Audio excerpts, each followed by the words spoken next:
Hallelujah, सबको जय मसीह की। मेरा नाम मुस्कान कपूर है। मैं इंडिया से हरियाणा यमुनानगर से हूँ और पिछले 4 सालों से मैं कनाडा में रह रही हूँ।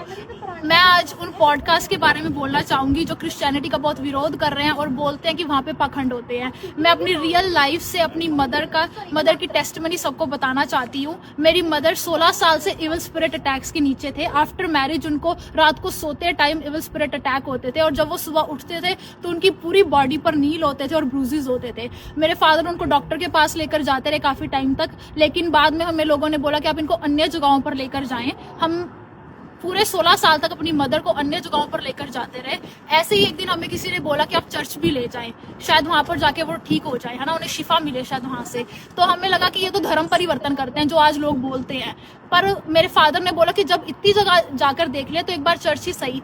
जो चीज 16 सालों में नहीं हुई वो चर्च में एक बार जाते ही हो गई। मेरी मदर 16 साल में पहली बार रात को सही से सोए, चैन से सोए, और उनको जब वो सुबह उठे तो उनको कोई बॉडी पर ब्रूजेस नहीं थे। मैं आप लोगों को यही बोलना चाहूंगी कि आप बोलने से पहले आप एक बार सोचें कि आप बोल क्या रहे हैं और थोड़ा कॉमन सेंस लगाएं। आपके पॉडकास्ट देखकर हमें इतना तो पता चल गया कि आप लोग बहुत समझदार हैं, तो थोड़ी समझदारी और दिखाएं और डिटेल्स में जाकर देखें। आप लोग बोलते हैं कि आपको पैसे मिले हैं। जब आप किसी शराबी को देखते हैं जो बहुत ज्यादा एडिक्शन के नीचे है और वो घर जाकर मारपीट करता है या गाली देता है अपनी फैमिली को, और जब वही आदमी चर्च में जाकर ठीक हो जाता है तो आप लोग बोलते हैं कि उसको पैसे मिले हैं।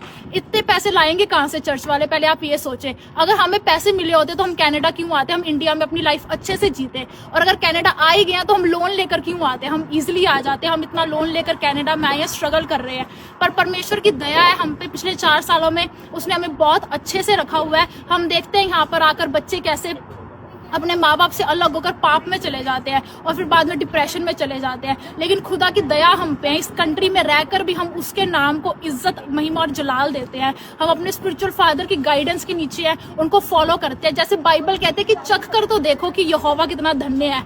आप लोग उनको चखना भी नहीं चाहते, आप देखना भी नहीं चाहते कि वो कितना धन्य है। तो आप लोग प्लीज हम आपके लिए यही दुआ करते हैं कि लोग आपके मनों को बदले, जैसे खुदा ने हमारे मन को बदल के रख दिया है। उन्होंने धर्म को नहीं बदला, क्योंकि बाइबल में कहीं पर भी ईसाई नाम का शब्द यूज ही नहीं किया हुआ है। उन्होंने धर्म को नहीं, वो धार्मिकता को बनाने आए थे। अपना इकलौता पुत्र उस क्रूस पर दे दिया कि हमारी शर्मिंदगी, हमारे पाप उठाए जा सके। हम आप लोगों के लिए दुआ करते हैं और हम यही कहते हैं कि असी तो यस्सू दे बंदे हैं, असी नफरत दे बदले भी तुहानू प्यार ही करांगे। तुसीं साडा जिन्ना मर्जी विरोध कर लो, असी अड़े ते खड़े होए आ। जय मसीह की।